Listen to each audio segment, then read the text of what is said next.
This show is proudly brought to you in association with Dream Digital Art, the place to get fantastic, cool Jewish and Israel-related art pieces and products. We haven't really had a proper chinwag about the war. We're like passing ships in the night often, because where we daven, what we do. My first thing is, what's your take on all of this?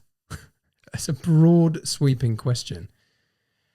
But ultimately, like, from your life experience as a Jew and as a rabbi, as a community leader, as a 𝗧𝗛𝗘 in the Medina, what's your take on all of this?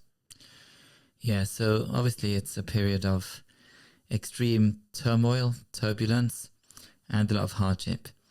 And we're challenged the whole time when we experience this type of period to kind of try to take a step back and to think, what's going on? What does God want from us? Where's this all going? And, gift of prophecy certainly wasn't given to me. I'm looking for whoever might have it. But bottom line, I think, with all the hardship, with all the challenge, it's an incredible time of opportunity. For Israel, think of where we were before October 7th, before Simchat Torah.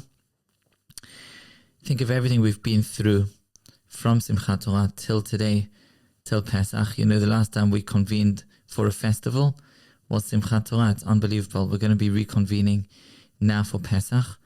And think about that journey. And the most obvious thing is that it's a time of reconstitution. It's a time for rethinking what we're about.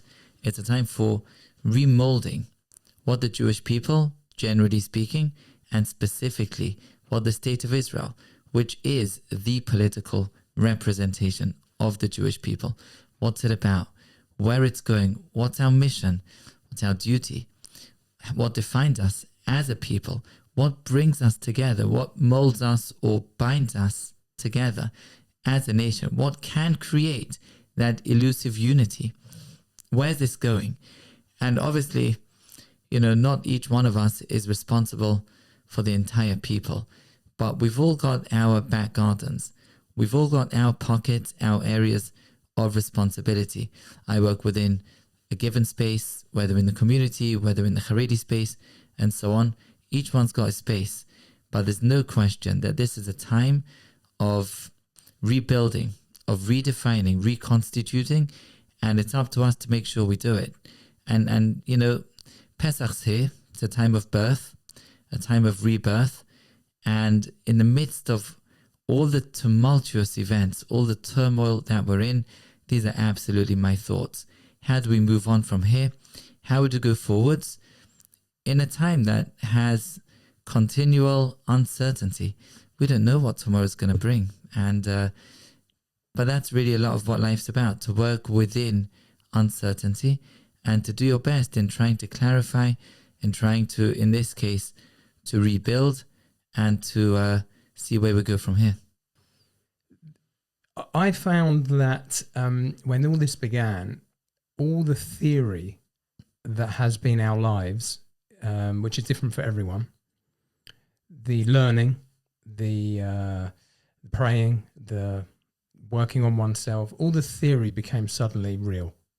It was no longer like from books, and it doesn't matter how much you've learned or how much you've experienced, everything became very real on October the 7th. Did you feel that, where you took it from the theoretical to the practical? Like this was our, I don't like to say this is our Holocaust, because that's very extreme. It was definitely completely disgracefully awful and horrific. But I think to call it a Holocaust, I think is possibly going a bit too far. Obviously not for those who suffered in the South and wherever. But this idea of taking it from the theoretical to the practical, do you hold by that? Well, it definitely takes the whatever theories we've had to a special, I would just call it a trial. Meaning, do the theories hold up? Is the way that we've been thinking about ourselves, about our relationship with others, about the state of Israel, about the Jewish people, to what degree do they hold up? To what degree do we have to rethink? everything. And I think that many people have engaged in real rethinking, in really trying to kind of unravel the kind of theories, the kind of ideas that animated us, that we've been living with before, and trying to rethink them or reapply them to this new reality that we found ourselves in. In a certain sense, I think that the reality that we're waking up to continually, it's not a one night thing. It was a crazy day, Simchas Torah, but we've had a lot that we've been through since then, and in a certain sense, it accentuates, it emphasizes our unbelievable responsibility. It's one word that just comes to mind more than any other. Our responsibility, both on a personal level, wherever we are, to try to do whatever we can for the sake of nation, of unity, of bringing about this reconstitution of the state of Israel, and in whichever space we are, but also in a much deeper way. Our responsibility as a Jewish people, as a nation, our national responsibility to the world, everything's just falling apart. Both in you mean in the world everything's falling apart? Yes. Everything is falling apart morally. Everything is falling apart in terms of taking sides, good versus evil. Everything's falling apart in terms of, and amazing, around the Jewish question. Right. You know, some people thought, well, the Jewish question, we solved that when we set up the state of Israel. We solved that, post-Holocaust. Post-Holocaust, yeah. Well, here we go. Not at all. And once again, the kind of moral trial, the question of which side do you take in terms of the direction of history, the direction of 𝗏 Baruch Hu, of God in the world, the direction of elevation and so on, all around the Jews. And it's just remarkable, our responsibility at this time, our ability to step up and to stand for the good in the face of all of this adversity, whether it's in terms of our physical, actual existence, the enemies that 𝗬𝗏𝗏𝗺𝗏𝗺 𝗪𝗏𝗪 aleinu, again, like we say, 𝗬𝗑𝗫 𝗪𝗏𝗔𝗖𝗛, that they come to destroy us in every single generation. That's the practical that I'm talking about. Suddenly, we read about it for so long, and there've been problems and there've been many terrorist attacks and intifadas, but this felt like it all came to the fore. Now the Jewish people, like we've been learning about, we're living it. Absolutely. Every year we say 𝗬𝗑𝗫 𝗪𝗏𝗪 𝗪𝗏𝗪. By the way, what's 𝗬𝗑𝗫? It's worth pointing out. 𝗬𝗑𝗫 𝗪𝗏, I actually asked that at the kids' table, at the Shabbos table yesterday. What's 𝗬𝗑𝗫 𝗪𝗏? And people didn't get it immediately. What's 𝗬𝗑𝗫? 𝗏 Baruch Hu, Yetzias Mitzrayim. What is it? It's the Haftacha, right? In the Haggadah Shel Pesach, we say Baruch Shema Haftachasein. Hashem keeps His promise to the Jewish people, or to Avraham Avinu. 𝗬𝗑𝗫, the promise, 𝗪𝗏, it stood. L'avosenu v'lonu shelo echad bilvad, not just once. Amad aleinu l'chalusenu shebachol davadah umdem aleinu l'chalusenu, in every generation. And we say that obviously every year, thinking back to history, thinking back to all of the different pogroms, to 𝗪𝗏𝗪 Chmielnicki, and thinking about obviously the Holocaust and everything else that we've been through, expulsions, inquisitions. You have it. But we didn't think about it that much in terms of ourselves, in terms of what we go through. And I think this year we'll really be able to bring that to bear. We'll bring that to the reality of our modern, actual, current situation. Umdem aleinu l'chalusenu, both in terms of our most vicious enemies and in terms of some that we thought were potential allies. And we see that they're not as allied as we would have liked to have thought. And in terms of, public opinion, popular opinion, good versus evil, where are we and what's our responsibility towards that? It's interesting, that whole ally question. Who are our friends? I think every one of us is like, well, clearly we don't have anyone that we can definitely rely on. It becomes like individuals, and then moments where people that you would hope would step up, like the Americans, for instance, always goes to the American. They do, and then they don't. Like what's happening today with the 𝗬𝗏 Yehuda battalion. It's like, what? 1 minute this, 1 minute that, 1 minute this, one. So on that note, on that point, one of the things I wanted to talk to you about, as well as Pesach, is obviously Mashiach is on everybody's mind right now. How can you not? The attack has happened from Iran. That big enemy that we anticipated would happen at some time has begun, and then some. So where are you with the Mashiach piece and what the Gemaras say? It's, again, these are vague questions, but people want to know. So is he coming? Well, eschatology, the idea of Mashiach, the end times. I wrote this in a book that I published a good few years ago, probably about 15 years ago, called Proxies and Providence. And speaking about the realization of biblical prophecy in modern times, in the state of Israel, in modern times. And one of the chapters is dedicated to the end time. And I do write about Iran trying to identify some of the Gog and Magog. By the way, it's 𝗬𝗓𝗪 Magog. Some people get this mixed up. Mm-hmm. There's a king called Gog, and he's from a place called Magog, and trying to identify where Magog is, what is this? And of course, Iran does come up in that question of identification, in that question of where this arch enemy, this, arch nemesis, if you want, is going to hail from, and where will this come from? And even in the book that I published back then, Iran definitely figured. However, it is very important to note that it's hazy. It's hazy by definition. Like, who won't think about the end time? Who won't think about the Great War? Who won't think about the ideas of Gog and Magog that we read about in Zechariah and in Yechezkel and so on? Of course, these things come to mind. Just yesterday we read in the Haftarah, Hinei Anochi Sholech Lachem Es 𝗬𝗂 ☪ that HaKadosh Baruch Hu will send us Eliyahu the prophet in an end time, and things will all of a sudden be clarified, and there'll be this ray of light, ray of sun that bursts through the clouds. But right now we're still in the clouds. Right now we're still in that time of uncertainty. Yeah, it just is. It's uncertainty. We don't know. We just got to do our thing moving forward. Like the Rambam says, you won't know until it's happening. Yeah, I think we can perhaps allow ourselves to entertain the thought, to even articulate that we're going through big times. Right. We're going through, this is not small stuff. HaKadosh Baruch Hu didn't bring 8 million Jews to Israel just to throw us back into the sea. I don't think that is a plausible option. We're not here to be destroyed, chas v'shalom.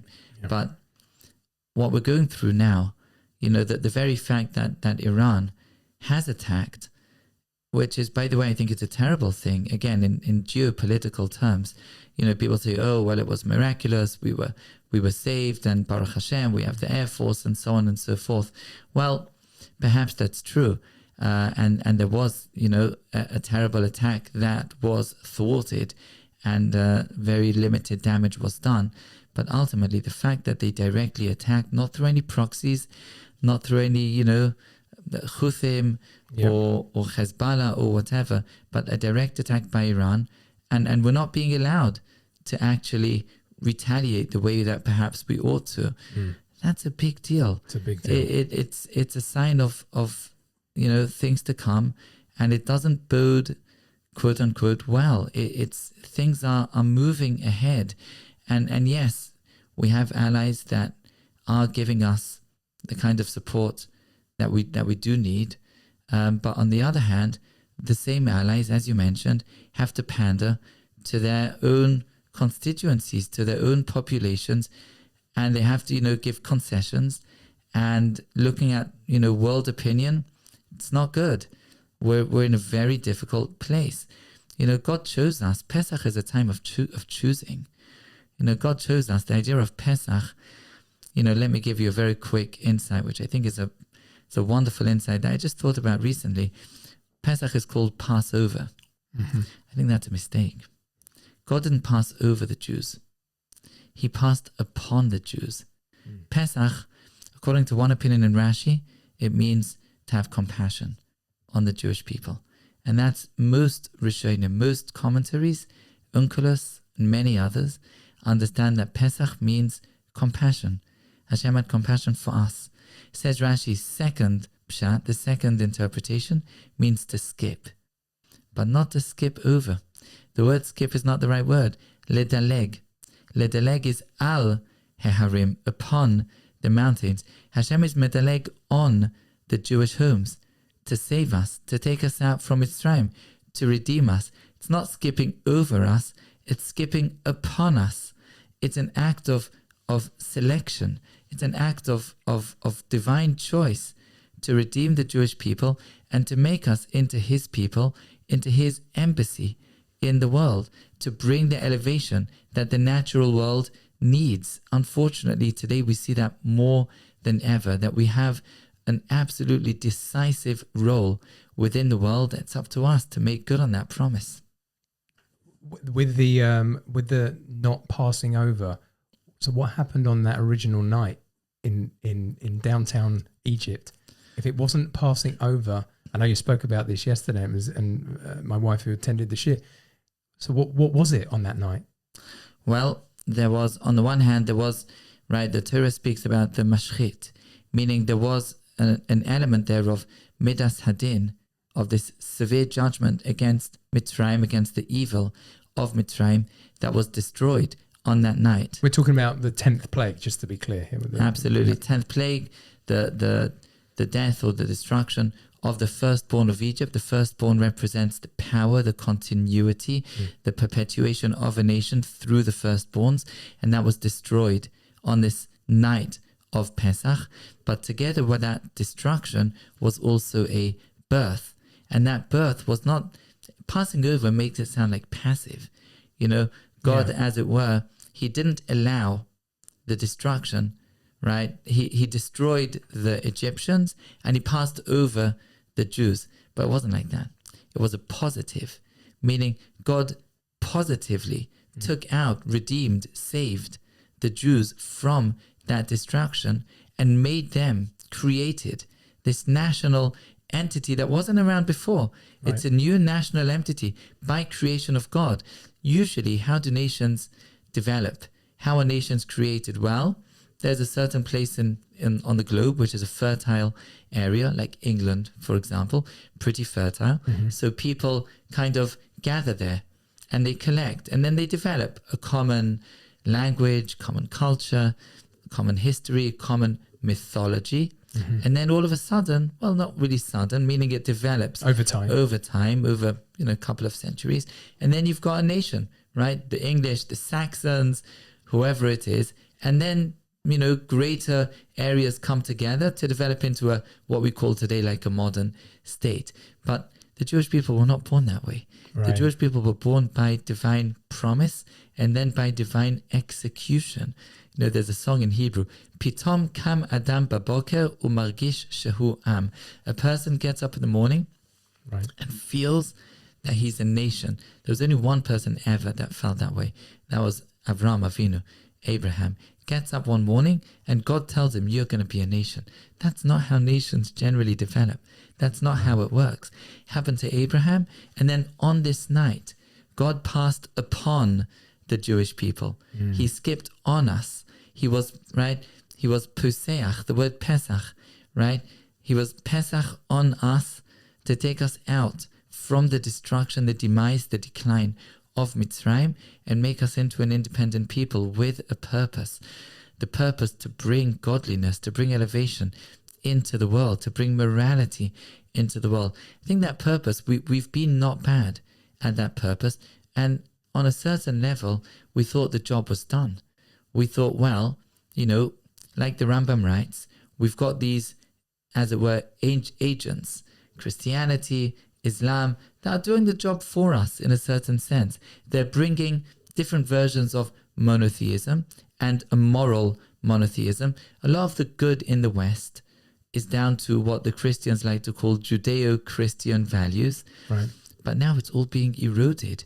We're living through a time when those values, those basic ideas of faith, of family, of belief in the good, of the courage to sacrifice for the sake decency. Of good, decency, absolutely. eradication. It's all being eroded, and it just goes. I think we're living through a time very unique where we're beginning to appreciate that our job is far from being done. And if in the past that job had to be done in a state of exile, being scattered around, trying to do whatever we can and to pass things on, today we're in a different condition. We've got a state, we've got a political representation. It's up to us to make good on our duty, on our mission to ourselves and to the world through this entity of the State of Israel. And it's about coming together, millions of Jews, and like I said, trying to rebuild, reconstitute, rethink.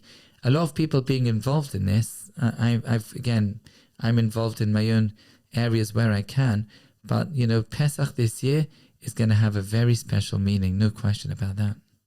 Most things in life, in terms of how a person grows, how a business is built, is a process. Whereas with what you just said there with the Pesach story, or the creation of the nation, it was very quick. There was no real process. I mean, you could say the process started by Avraham Avinu, and it took those generations, but Tachlis, it was overnight, an overnight reality. Is that, do you think, something very specific to the Jewish people, this idea of speed and hastiness? Well, certainly it's a Pesach idea, meaning the idea of speed and haste is represented in the matzah. That's what we say in the Haggadah Shel Pesach, matzah zoi. Why do we eat the matzah? To represent the haste, to represent the hurriedness that we had to leave Mitzrayim on.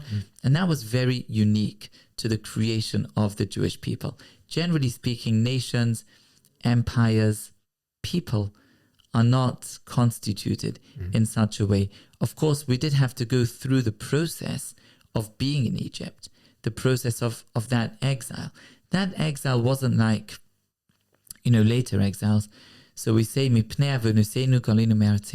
were exiled from our lands because of sin. And this is, as it were, a process of atonement, repentance, right, however we understand it.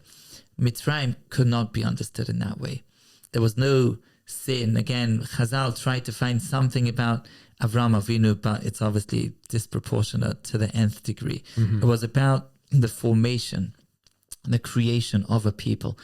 We were created against the backdrop as a contrast to Mitzrayim. Mitzrayim is a house of bondage, a house of slavery, a house that negates relationships, a house that negates interpersonal connections and connection with God. It was a place where you were enslaved to your gods, or you enslave your gods. All power, all transaction, all slavery.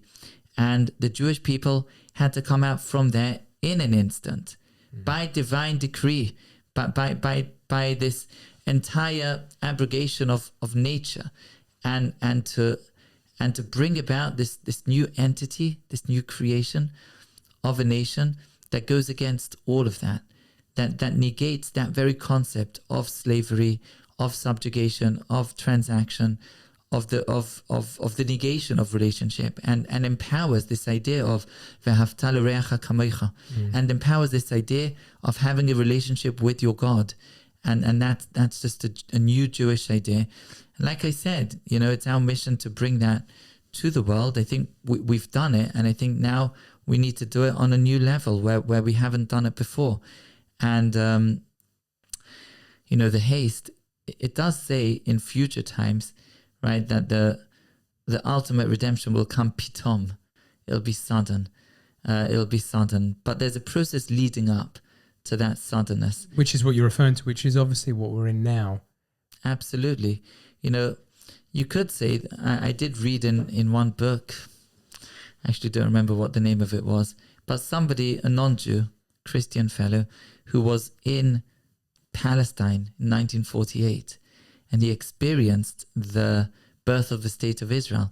And he writes about that also in this, completely eschatological terms. He writes that he brings the pasuk of ki chalakam yalda tziones banea, right? 𝗬𝗓𝗘 𝗪𝗚𝗧, can a nation be born in one day? Right? Is it possible for a people to appear instantly? Right? And he says that's what I experienced. Wow. He said, like in a day, all of a sudden, the state of Israel was born with its institutions, branches of government, army, functional, able to defeat its enemies. Like he said, it's overnight. He said it's miraculous. And of course, at the time, I think everybody recognized that this was something which is, defies the kind of order, the general order of the world, the natural order. It was really something beyond, something, exceptional. Over time, of course, we've gotten used to the idea that we're here with a state and so on, but we shouldn't get too used to it. It is anomalous in terms of Jewish history. It is anomalous in terms of our condition, and it's still up to us to ensure that it lives up to its expectations, to its calling, and that there's work ahead. I think people make the mistake of leaving everything up to God, because to me that never made sense. That suddenly everything would just be rosy. It would make a mockery of the previous 5,783.5 years, or whatever it is, approximately. The responsibility that I know you spoke about responsibility on so many occasions, but I think we really have to take that seriously. Like, we're actually, as human beings, as Jewish people, we're actually engaged in this life process and this process of history where it isn't just up to God. Although the Pesach story seems to slightly be in contradiction to that because of this speed and taking out, but maybe there are times in history where the intervention has to happen, and it has to happen because maybe the plan has to take a certain, like a nudge, a bit of a push, maybe, and that's maybe what I feel like we're in now. Well, this is there's this incredible contrast between Purim and Pesach. You see, in Pesach, there's this incredible omission in the Haggadah. The Haggadah Shel Pesach, which is how we tell the tale, the story of our birth from Egypt, misses out the main hero, Moshe Rabbeinu. We don't mention him. He's not in the Haggadah? No. Oh my gosh. He's not mentioned. And you can just imagine... Even Lavan gets airtime. Well, Lavan's there, right? Arami 𝗬𝗗𝗏 we mentioned. Yeah. Moshe Rabbeinu is not there. Wow. And it took a lot of energy on the part of the author of the Haggadah to omit Moshe Rabbeinu. We bring psukim from Yehoshua towards the beginning of the Haggadah that speak about the history of the Jewish people from Avraham Avinu, and we stop at the pasuk before Moshe Rabbeinu. The next pasuk is that Hashem sends Moshe to take us out from Mitzrayim. The Haggadah doesn't mention that one. It takes a lot of energy to skip out Moshe Rabbeinu. And the reason why is because on this night, we want to focus on Hashem alone. Like we say, Ani hu v'lo acher, ani v'lo malach, ani v'lo saraf, just me, HaKadosh Baruch Hu himself. This is the story of how God takes his people and fashions them into a nation himself. It's to tell us that we're doing his business in the world. No agent, no emissary, no nothing. It's about God, HaKadosh Baruch Hu, and humanity through the Jewish people. That's the story of Leila Seder. There's no place for anyone else. And that's the speed, and that's the redemption, and that's the omission of Moshe Rabbeinu. It's about God and us, Kadosh Baruch Hu, Jewish people, and that's how we're created. Now, fast forwards to Purim, other side of the yearly cycle, we go full circle, and the month of Adar, the festival of Purim, over there the omission is reversed. There's no God. Hashem that's is omitted. That's beautiful. From the Megillah Esther. No mention of God. Human initiative alone. We're working in the darkness. There's no divine light. There's no godly revelation. It's all about Mordechai and Esther working in the darkness, trying to figure out what needs to be done for the sake of the Jewish people and doing it. And Esther needs persuasion. Against all odds, in a situation against all odds. Esther needs a lot of persuasion. She's Persian. She's a Persian queen. She's breaking the law, should I really be doing this? And she's persuaded that yes, she's Jewish. She's got her loyalty to her people and to her God, who's not mentioned, even though it should be mentioned. They're fasting, they're praying, they're enacting a festival. What's it all about? Right. But God's not mentioned. And to go back to Pesach, we have to pass through Purim. To go back to that revelation that we're waiting for. 𝗬𝗓𝗪𝗓𝗪 𝗪𝗔𝗪, the Pasuk says, 𝗪𝗪נו נפלאות, I'll show you wonders. Like the time that we came out from Egypt, there's only one way to get there. Human initiative. Mordechai and Esther. We have to go through that. And you know what? In long years of exile, we kind of, in a certain sense, gave up. It was too inconceivable that we would be able to orchestrate our own return to our homeland. It was inconceivable that we would be able to take the steps. So we were just kind of passive yeah. In the sense of waiting, expecting the Beis HaMikdash to come down in fire from the heavens. It took a different kind of energy. It took a more secular energy, wow. a less traditional energy to be able to say, no, one second, we can do this. We can actually... A rediscovering of something, but not necessarily through religious means of like might and power in terms of human strength and human endeavor. Absolutely. After a couple of thousand of years of exile, the only thing we could imagine is something beyond our imagination, something beyond the ways of the world that we can engage in. And of course, the rabbinic response, don't forget, to Zionism, among many other responses, was that it's implausible. It's not going to work. Like this is cloud cuckoo land, as some would say. Right. It's implausible, and yet it worked. And of course, today, it's up to us, the religious, right, to infuse it. The elevation, to infuse the godliness, not in a way of coercion, of course, but in a way that everyone can see that Shem Hashem Nikra Lecha, that there's more to it. And, in the wake of October 7th, so many have come to this realization that 1 second, there's more to Israel, there's more to our existence here than just survival. It's not just about being like all the other nations. In the past there was talk of let's join the European Union, just be another, one of the another just member. Blend in exactly, and that will solve the quote unquote Jewish problem. Well, it won't. Blending in is not what it's about. It's not going to work.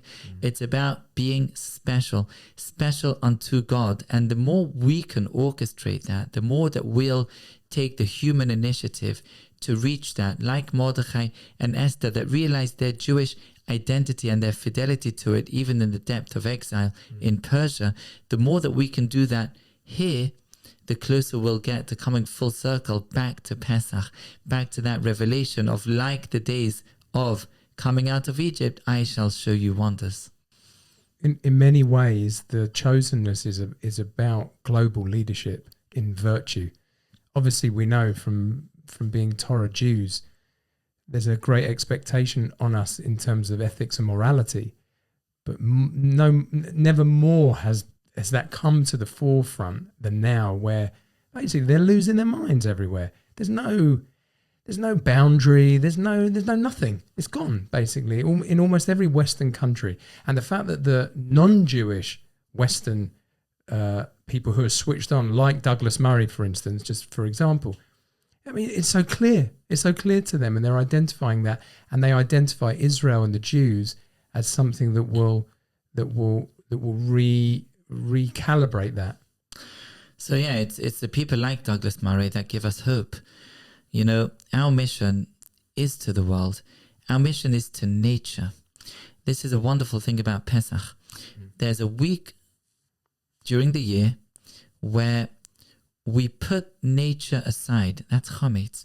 Chametz, people say, well, chametz is gaiva, chametz is taiva, chametz is all this evil. But you know what chametz is more than anything else? It's just nature. Chametz is bread. It's what we eat during the year. And you know what? It's great. It's nature. Nature can be really good. Yeah. You can do great things with nature. But you know what?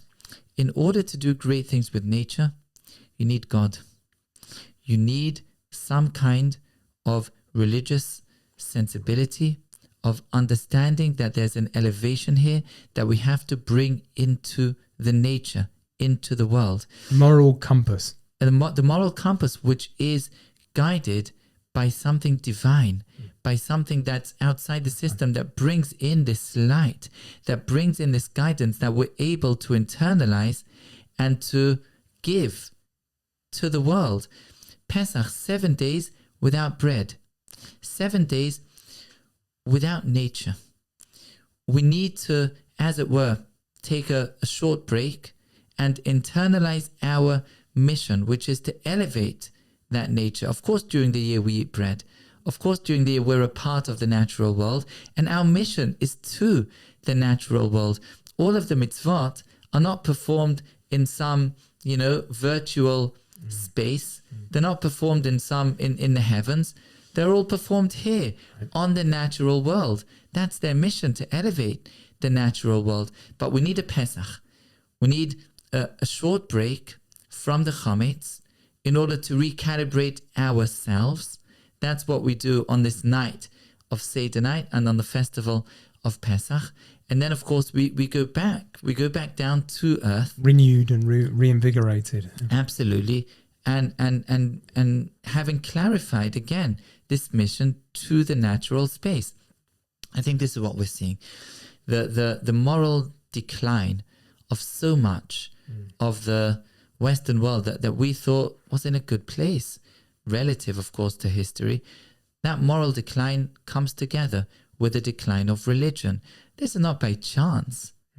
I think it's fairly obvious that due to the decline of religion, the growth of this humanist secularism, that comes together with a moral decline. The good that remains in the West is residual. It's residual from the time where Judeo-Christian values, again, to use a Christian expression, we can just call them Jewish values if you don't mind. Those fine by me. Why not? Those were dominant. Those were prominent. When people were trying to live up to being Israel, of course, it came with Christian baggage, and I won't get into the supersessionist stuff, but at least it was there. At its core, at its essence, even with the all the things that went wrong along the way. Today, people are ashamed of being good. Right. You can't, to be good, to be moral, to espouse basic decency, like you said, basic values, whether it's family values, whether it's decency, whether it's opposition of evil, that it's so obvious to us that it's evil, and yet you can't call it out for fear of potential repercussions. You'll be cancelled for being decent and good because you'll say something that's against the wave, and that is tragic. That is completely unnatural. And so this is a recalibration of nature. Talking about Pesach, it's re-establishing the reality of how Hashem created things. Well, absolutely. Just recently, this I have to say, even in Israel, we're up against a certain, threat of cancel culture. Recently, there was something here, no? Well, the whole time we're up against challenge. And again, maybe that's just the way it needs to be. You have to fight against adversary. You have to be strong enough and courageous enough. I'll mention an event that took place recently, actually in Brussels last week. Last week, a friend of ours, somebody called Yoram Chazuni, lives here in Ramot Bet, ran a conference in Brussels, and he had one venue. The local mayor decided that it has to be cancelled because it's a threat. I don't know, send the police. It was cancelled. Found a second venue, and that was approved by the courts. Found a second venue, and that was cancelled too. Found a third venue.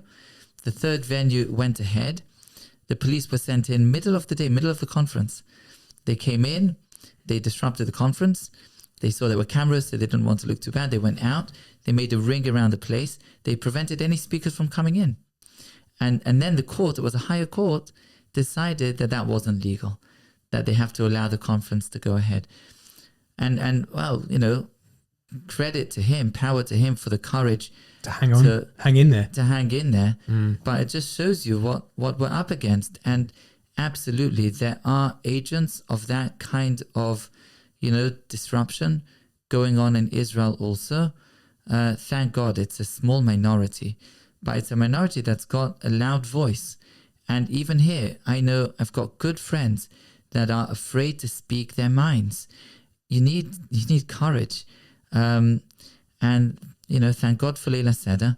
We've got this once a year opportunity to, like you said, to recalibrate, to sit down, you know, with family, the building blocks of human society, the family. Yep. We sit down and we re-internalize what we are, who we are, what we're about, and we take that energy, as it were, to the natural space post-Pesach and to go back reinvigorated. It seems like a challenge, a mountainous challenge, but there's something in us, and maybe you feel this as well. It's like a default setting inside a Jew that's like, we can do this. I don't know what it is. It's like, I always go back to something I heard Rabbi Tat say once. I think he quoted the Rambam, correct me if I'm wrong. And he asked the question to the crowd, how do you know you're a Jew? He said, aside from the halachic, your father's a Jew, your mother's a Jew, all that halachic. No, forget about that. He said, because like, what would have happened? Maybe your parents were walking down the street, this cute little baby. He used the, funny example. Oh, he looks a bit like us. Let's take him. Not a Jew. He said, but how do you know you're a Jew? And I thought his answer was amazing, which was, the reason you know you're a Jew is because you know you're a Jew. That's it. There's something in us. You can't prove it, you can't do it, but you feel like we don't know how to not be Jews, right? Because we've lived as Jews. And I think, certainly for me, how I feel is, as bad as things get, there's this hope, tikva, always. Maybe it's religiously powered for me these days more than ever before, since becoming religious 20 odd years ago. But the bottom line is we can do this. We've got this somehow. Do you feel that? And do you feel you get a sense of courage to stand up and say things that you want to say and do things you want to do? Well, absolutely. We've all got a spark, David. No question. We've all got a spark. But I think that, today, that spark has become much more, if you want, that spark comes with a drive. And it's a drive of being a part of a nation that has returned, if you want, to the front stage of global history. And we're all called upon to take a part of that incredible mission. It was Rav Yaakov Emden that wrote, he's got this autobiography, which is very unusual for a rabbi generally, and certainly for a rabbi more than 200 years ago, to write an autobiography. Very, very unusual. And he wrote once called Megillat Sefer. And there he writes, he says, when we struggle with emunah, there's one thing that keeps us going more than anything else. And that is reflecting on the Jewish people, reflecting on our nation, of where we were, what we've come through, and our survival, our continuity until today. And if that was true in the 19th century, then in early 19th century, then, kal v'chomer today, you reflect on the Jewish nation. You reflect on what's going on. When we ask, ma nishtana halayla hazeh, there's something underlying in that question. And that is, we ask, why is this night different? We're asking, why is this nation different? Why are we different? And we all feel it. We all know that we've got something. We've got a special calling. We've got a special sense of belonging. We've got a special mission. We're part of something great, part of something which leads the world to where it needs to get to. And it's an awakening. And each one of us feels that. Each one of us, and we feel it more than any other time. And on 𝗧𝗪 𝗧𝗔, that's when we ask this question, why is this night when we were born? You know, I start my 𝗧𝗪 𝗧𝗔 with, well, it's a kid's thing, but I start with the 𝗧𝗪 𝗧𝗔 with happy birthday. Oh yeah, maybe you said that. It's our birthday. It's where we begin. And when we have birthdays, both personally, but in this case, nationally, we reflect on what we are, on our national essence, and we reflect on our part in that. And it's so meaningful. It's so, and today, you know, think of Jews around the world. Think of Jews who felt that they were a part of this, you know, broader kind of humanism. They were a part of, you know, many were a part of this very liberal kind of scene where Jews felt comfortable, because it was a place where we could share the commonalities of Jews with other minorities, of Jews with other human beings, and see that we've all got our story, and it kind of fuses together in one human motion. And all of a sudden, you say, 1 second, it's not working. Right. You know, we were all there for you when you guys had your crises and your troubles. Exactly. We were marching with you, with Martin Luther King. We were marching with you when you were under threats of whether it's racism or homophobia or Islamophobia. All of it. All of it. Apartheid, we were with you. South African apartheid. We were with you. We were leading the charge on those movements. But when we're in our crisis, when we're under threat from others, when we're experiencing the most horrendous atrocities, nobody is there for us. Not one. Where are you? Not one phone call. Not one. And I've got friends exactly in this space, and it's a rude, me too. It's a terrible, rude awakening, and they feel homeless. Like we've lost our space where we felt comfortable. Where do we go from here? And 𝗧𝗪 𝗧𝗔 is a time that gives us a certain, you know, recalibration, inspiration. Where do we go from here? We go home. We go home to family. We go home to our roots. We go home to our people, to our belonging. We go home to our mission. We go home to our connection with God that brings us out from Egypt until today, right? 𝗬𝗓𝗄 𝗪𝗔𝗪 𝗪𝗔𝗪 every generation, absolutely. And we've all got that spark. Sometimes it needs rude awakenings. It needs extreme circumstances to awaken it. But we've all got it, absolutely. Which this has been. It's funny you say that. A friend of a friend who I don't know her, but he told me she was incredibly active in, I think in LA, West Coast, every kind of thing known to mankind in the progressive world, transgender and this and that, and October the 7th, and they all betrayed her. But she, a Jewish girl, not raised Jewish particularly at all, she was this rude awakening, like you said. And amazingly, I haven't spoken to her or met her, but she switched and got the same fire in her belly. She's been to Israel. She's now part of that whole mission of people, influencers, and she's a accomplished artist. And she switched because she realized they're not there. Exactly like you said. It's quite amazing, and it's amazing that a person can react like that. I'm not sure all did, because it's shocking. To have that pitom suddenly removed from you. I wouldn't like that at all. Well, absolutely. It's like having the carpet under your feet swept away from beneath you. Right. And of course it's deeply traumatic. And I would also like to add, tikkun olam, the idea, it's not by chance that so many Jews are involved in the tikkun olam movement. Right. I think parts of it are deeply misguided, but I don't think it's by chance.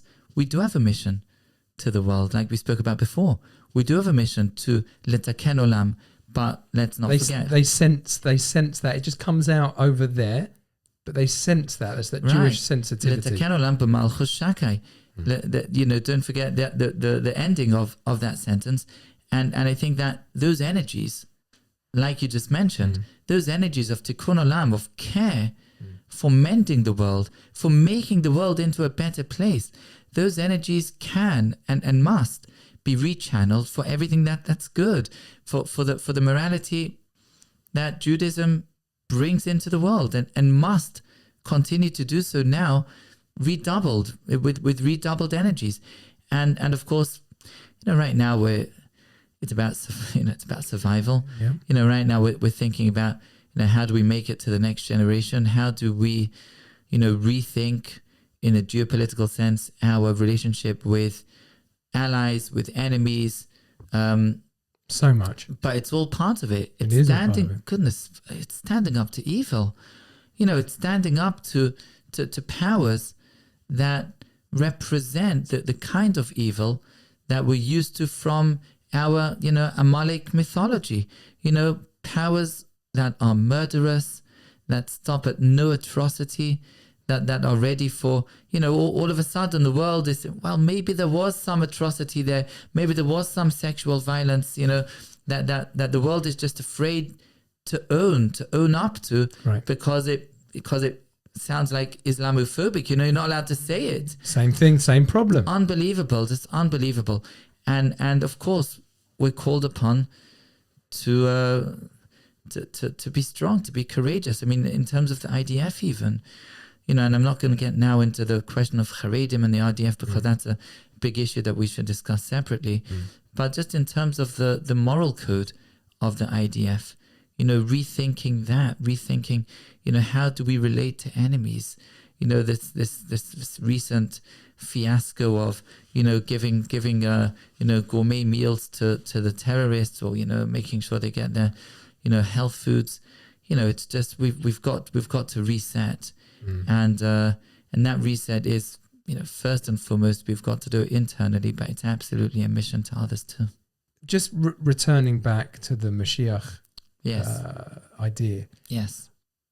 From everything that you've learned, and again, these videos have been circulating, King of Persia, King of Edom, all very generic stuff. But if you could say how, in general terms, our Chazal have told us how it would unfold, what, from your understanding, does that look like? Well, a couple of points in that. First of all, Mashiach, the basic message of Mashiach is a message of hope. It's a message of, we're going towards goodness. We're going towards a final revelation, articulation of the full goodness of HaKadosh Baruch Hu, the goodness of God and its realization in the world. And it keeps us going. The Ramchal has an entire work dedicated to explaining why being Jewish means being hopeful. If you're a Jew, you've got hope. It's called Drush al HaKivui. Kivui meaning hope. And this is a treatise on hope. And there he explains, God created the world with what? Bereshis bara Elokim. With what did God create the world? Says the Ramchal, with hope. Because if you don't have hope, you don't do anything. If you've got no hope, then why initiate anything? It'll probably go wrong. Right. Why set up a business? It might default. Everything's pointless. It's pointless. You've got to start with hope. And you pin your hopes on the source of goodness, on God, on HaKadosh Baruch Hu. And Mashiach is this idea that's always with us of perennial hope of the Jewish people, that the world is going towards a good place. It's up to us to join that journey, to join that progression of leading the world, of being a part of that going towards a good place, and to demonstrate it, and to lead it, to be an active part of it. Absolutely. So that's just on a very general level. On a more particular level, so that there are many Gemaros, most of them probably towards the end of Maseches Sanhedrin, tzaddik tes, tzaddik ches, and so on, but scattered around, and of course many statements of Chazal that speak about what the process looks like. And if you want one general pointer, so the process certainly includes a down and an up, right? In many places, Chazal mention that the Mashiach will only come after, right? We'll go through a generation of 𝗪𝗪𝗪𝗪 𝗪𝗪𝗪, where there'll be insolence. That will be just the default in the world becomes insolence. The idea of the Malchus Harasha, right? The evil kingdom and its propagation and its control over the world. It is a part of the messianic process. On the other hand, there are also very explicit prophecies that Chazal dwell on that speak about the flourishing of the land, the blooming of the Sharon. This is one of the points that the Ramban highlights, and he says, right, that the Gemara mentioned, there's no 𝗘𝗄𝗄𝗵𝗀, there's no greater sign of the end time than the flourishing of Eretz Israel. So, there's plenty of signs that we can speak about. There's plenty, but between me and you, I just don't know how much we need them. That, just living through the times that we're going through, and big picture, okay, not today or yesterday or mine or your lifetime specifically, but living through the Holocaust, the Shoah, which was, so beyond the natural, such an unnatural, such a, anomalous event in the annals of global history. People speak about genocide. The word has become, a bit devalued. Yeah. But if you think about, going back to those years, the years of true genocide of the Jews, 41, 42 through 45, unspeakable, that the future of the Jews was called into question, not just like in the Purim story where it was a decree, but in reality, when Jews lost their right to exist, not just in theory in the law, but in practice, is unbelievable.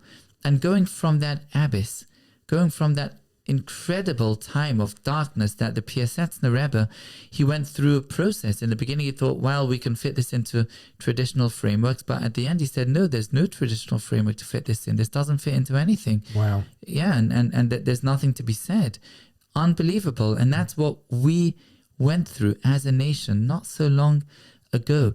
And to go from that to a rebirth in the creation of the state of Israel, again, a euphoric event that we haven't seen for more than 2,000 years, Jewish sovereignty over our traditional homeland, Eretz Israel. It's unbelievable. Yeah. And we're living in those times. Right. And right now we're going through the most disruptive, the most, this self-reflective, questioning, certainly self-reflective, but the kind of turbulence, the kind of threats, the kind of war that we're going through, we haven't seen that since 48. Right. Yom Kippur War was a major war. It was 2 weeks long. This is an ongoing situation, and Iran just attacked us with hundreds of missiles. We're going through something which is unbelievable. I think, first of all, it's an incredible 𝗧𝗛𝗘. It's an incredible merit to be able to live through such times. These are big times. We don't need to find, the kind of, sources which are, in hindsight, you say, well, it means this, it means this. I don't know. I think people want it to be over. That's the real. They're like, ugh, already. Well, it's not that we don't recognize. Well, that's a very deep Jewish instinct. Mashiach darf schon kommen. Mashiach's got to come already. That's it. We've been through so much. Mashiach's got to come. And I think it's true. He's got to come. But I can't promise. It's a process. It's a process. 70 years is a short time. Yeah. The Shoah was 80 years ago. It's now. It's nothing. It's a short time. And we're going through it. We're all pieces of that puzzle. Of course, we want, Mashiach now, to quote the song. But it is what it is. We can't say. We can't say. My Rebbe, one of my Rebbe, Rav Moshe Shapiro, 𝗧𝗛𝗪, whenever there was a major war, whenever there was turbulence in the world, then he always used to say, well, he used to quote the Medrash, of course, in Hebrew. I'll just say in English. He says, when you see nations that are engaging each other in war, in turbulence, then the Hebrew is 𝗧𝗙𝗘 𝗪𝗔𝗪𝗪𝗧 Mashiach, anticipate the legs of Mashiach. Okay. And he lived with that. He lived with that. And we all live with that. We live with that anticipation. We all live with that waiting because we have hope. Right. Because we're waiting for that goodness. And absolutely, in times like these, of course, they awaken this anticipation. They awaken this waiting more than anything else. And good, we should be looking at the sources and rereading it and applying them today. And of course, we've got the Edom of what's left of the Edom idea, and we've got the idea of and again Persia, it's Gog, Magog. There's a lot. Ishmael, all this. Or the Ishmael idea, right? That we say in one of the slichos, right? Kalei seir v'choisnoi, right? Seir Edom choisnoi. Or it's the other way. Seir choisnoi is the father-in-law, right? Ishmael. And then we will come and we will be redeemed. We will emerge redeemed. And of course, these words echo with a renewed, renewed vitality and vibrancy. But we know what our duty is. Our duty is to live up to the calling of Yetziat Mitzrayim, to live up to our identity, to live up to who we are as Jews that live within a relationship with HaKadosh Baruch Hu, with God, which is unique, which is special.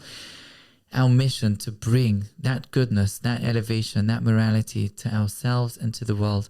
That's our calling. That's what we need to focus on in every sense. And of course, to hope, to anticipate, and to live with that mindset that we're heading towards a better place. It's happening. It's happening as we speak, but it'll happen through that human initiative, as we spoke about before. If we live up to what we need to be, then HaKadosh Baruch Hu, we know, will fulfill his part of the relationship, of the connection, and will ultimately find that like the days of Mitzrayim, our annual flowers, we'll see wonders too. We have to anticipate that, but we have to work towards that. Please God, those words will come true very soon. We hope and pray for the hostages that they come back in one piece soon. And Pesach is going to be, we're reading about Avadim Hayinu B'Mitzrayim, and we have Avadim Hayinu B'Mitzrayim 𝗧𝗛𝗪 𝗪𝗪𝗪𝗪 v'lanu. We've got the promise. We've got to live up to, to our side of it. Mm-hmm. And we've got to rely on God because, sometimes, again, thinking about the hostages, you think, what can we do? Hashem, please help. Just help. Absolutely. Sometimes it's way out of our control. Absolutely. To show us the clarity, to give us the window. We can do so much, but without the divine assistance, we're not going to be able to do anything. So, thank you very much for coming, Chag Sameach, and it should all be good. Should be a Chag Sameach to us, to the community, to Jewish people. Mm-hmm. We should live to see wonders.